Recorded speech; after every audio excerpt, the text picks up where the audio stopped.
Well, here's the thing that really upset me is that when women get to be a certain age, suddenly it's you're supposed to be in a corner and just be Mamaw bake cookies and we don't care. And there again, a lot of what the both parties have done is they're going after the youth vote, and they should, don't get me wrong, but we can do more than one thing. But they have totally disregarded older Americans.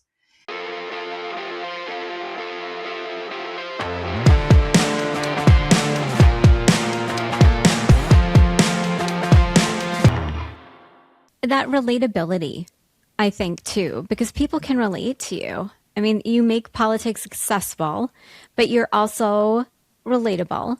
And I love the fact that you're an older woman doing this. And we interviewed a local person here who's writing a book about all of the heroic things that people did during Operation Metro Surge. And she referred to us as owls, old white ladies.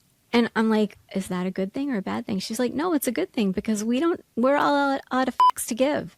Like, we're at a point in our life where we're not sitting waiting for someone to give us permission to do this. We're just doing it because if we don't stand up, no one is going to stand up at this point.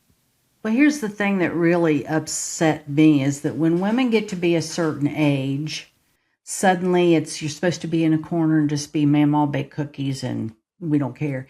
And there again, a lot of what the both parties have done is they're going after the youth vote, and they should, don't get me wrong, but we can do more than one thing. But they have totally disregarded older Americans. And what that does is we're the people that always show up to vote no matter what. We're usually the people that are working the polls.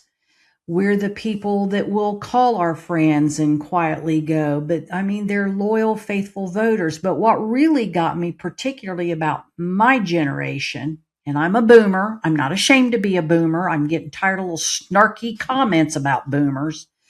Boomers were the ones in the 1960s who ended the Vietnam War, who got civil rights going, and who got women their rights, where women could at least get a damn credit card and birth control and get their job.